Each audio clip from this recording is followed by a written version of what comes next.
Welcome to Reddit Affairs, the place where secrets are revealed and hearts are broken.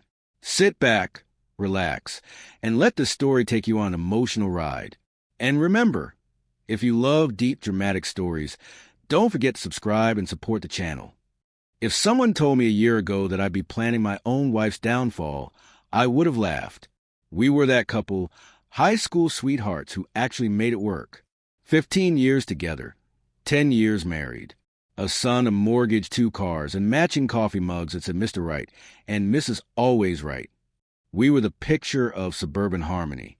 At least, that's what I thought. Her name's Olivia. She's a marketing manager for a local real estate firm. Smart, charming, always the center of attention. And honestly, I was proud of her. She could walk into a room, and people would just gravitate toward her. I never saw that as a threat. Not until last spring. It started small. A new perfume. Late nights, working on a project. More time at the gym. And the phone, always face down. I told myself not to overthink it. Everyone hits rough patches, right? But there was this one night that changed everything. She came home late again, around 11:30 p.m. I was still up, pretending to watch Netflix, but really just waiting for the sound of her car. She walked in, smelling like a mix of expensive cologne and wine. Not her usual scent. I asked how the project went, and she smiled too easily. It's going great. We're almost done with the campaign. My boss took the team out for drinks. Her boss, Ethan Miller. I'd met him once. The type of guy who talks with his hand on your shoulder. The kind of smile that says I get what I want. I didn't say anything, just nodded, forced a smile, and went back to pretending to watch TV.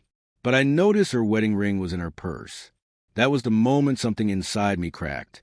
The next few weeks were a blur of small discoveries, little details that piled up until I couldn't breathe.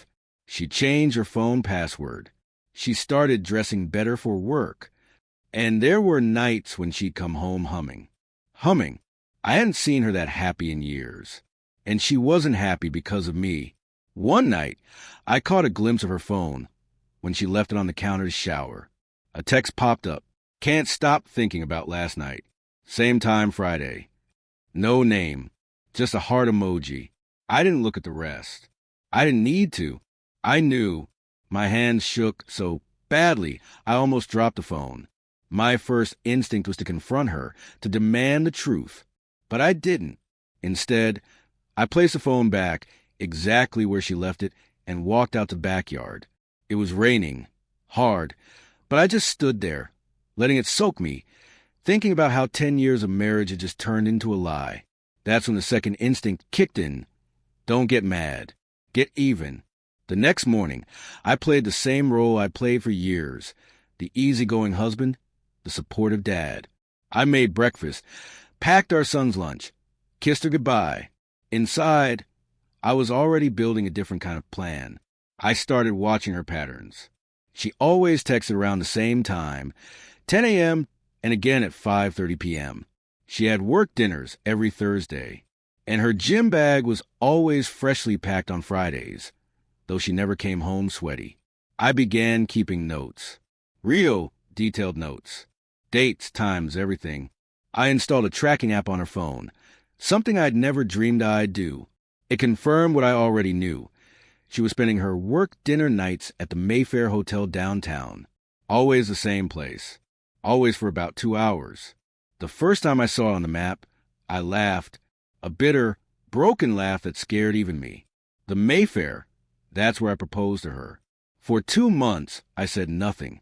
I needed her to feel safe. I needed her to believe that her little secret world was intact. Because I wanted the moment of truth to hit like a bullet between the eyes.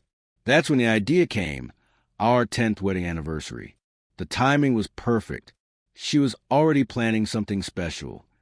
I could see the excitement in her eyes when she mentioned it. Maybe we should go somewhere nice this year, she said one evening while scrolling on her phone. Like the Mayfair again? Remember that place? Oh, I remembered. And that's when I decided her gift would be the truth, delivered beautifully, publicly, irreversibly. Over the next few weeks, I became the husband she always wanted. I cooked, I cleaned, I took her on dates. I even started going to gym, told her I wanted to get in shape for our anniversary photos. She smiled more, got comfortable again. I watched her guard drop inch by inch, like a snake shedding its skin. All the while, I gathered my evidence. Hotel receipts, GPS logs, screenshots of her messages, even a few discreet photos from a friend who happened to work near the Mayfair. I had everything. Every lie, every touch, every secret rendezvous, frozen in time. But the beauty of my plan wasn't in the evidence. It was in how I would use it. I didn't want screaming, crying, or broken plates. I wanted silence. The kind of silence that comes when someone realizes their entire life has just collapsed and no one's come to save them. So, I booked the same restaurant where we'd had our wedding reception. I reserved a private dining room. I invited a few close friends, her parents, and, of course, Ethan, her boss, under the guise of a surprise celebration. And Olivia? She had no idea. The night before our anniversary, I stood in our bedroom, watching her sleep. Her face looked so peaceful, so familiar, and for a brief second, I almost felt pity. But then her phone buzzed on the nightstand. Another text. Tomorrow can't come soon enough. I'll sneak out after dinner. That was the last piece I needed. I smiled, slipped the phone back down, and whispered into the darkness.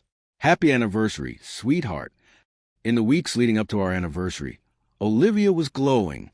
She had that light in her eyes again, the same one she had when we first met. But it wasn't for me. Every time she smiled at her phone, every time she hummed while folding laundry, it only reminded me how completely I'd lost her.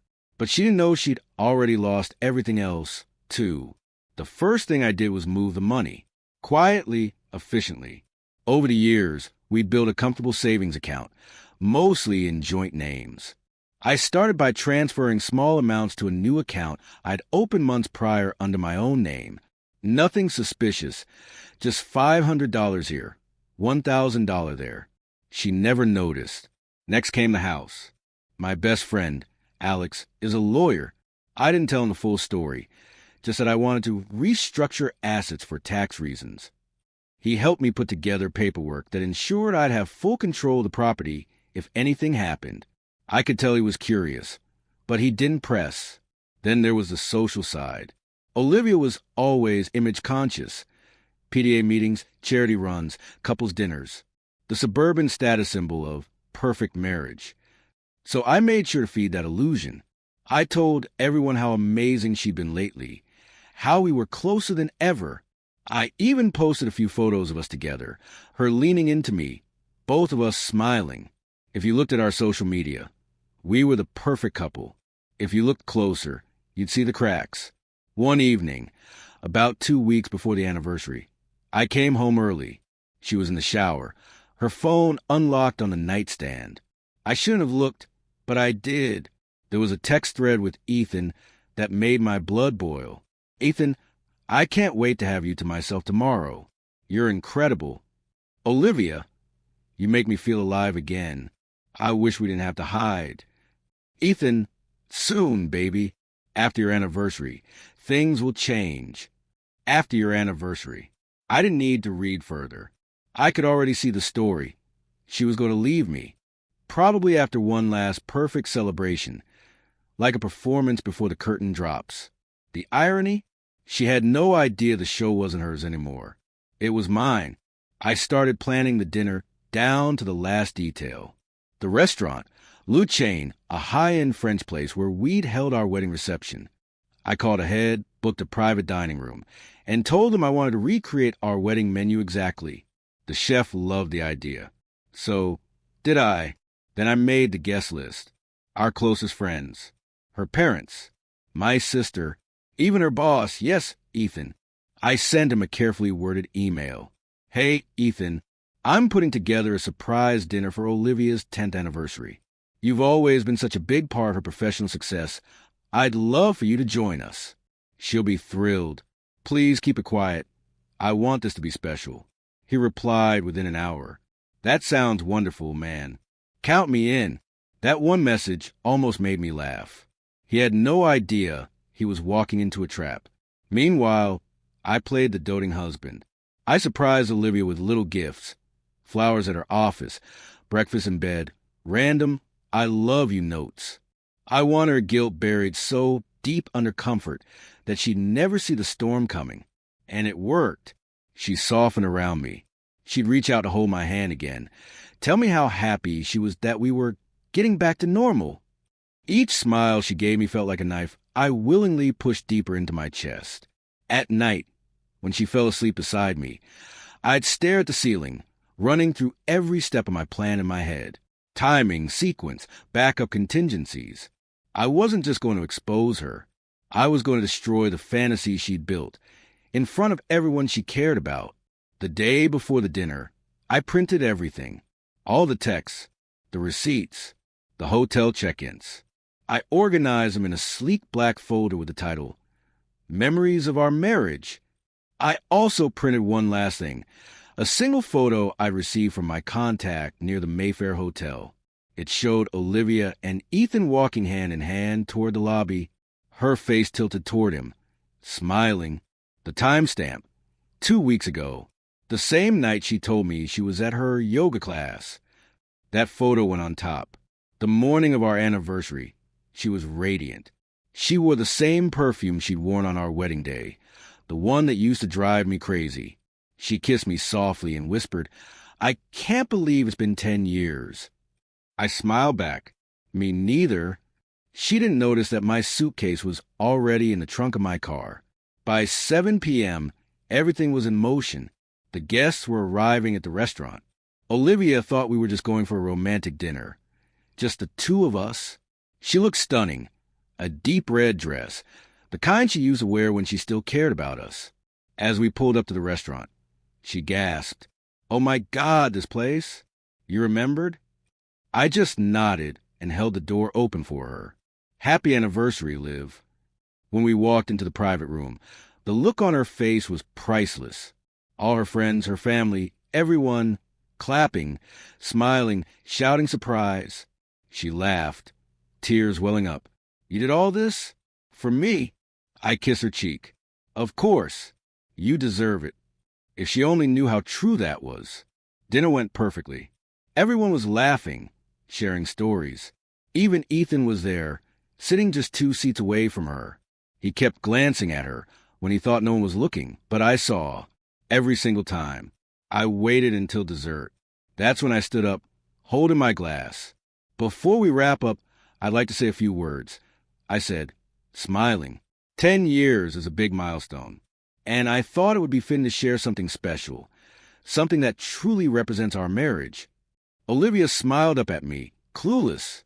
I reached into my jacket pocket and pulled out the black folder.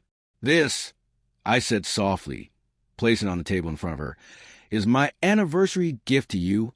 Her smile faltered. Ethan looked confused. Everyone fell silent. I sat down beside her, leaned close, and whispered, "Open it." She hesitated, fingers trembling, and flipped the cover open. The first photo, her and Ethan. The hotel receipt. Then the messages, line after line, word after word. Her face drained of color. Her hands began to shake. I didn't say a thing. I didn't have to. The silence did all the talking. Around the table, murmurs started. Someone gasped.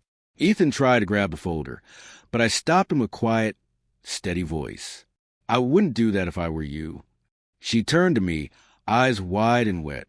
"Please, please don't do this." I met her gaze and smiled, calm, almost gentle.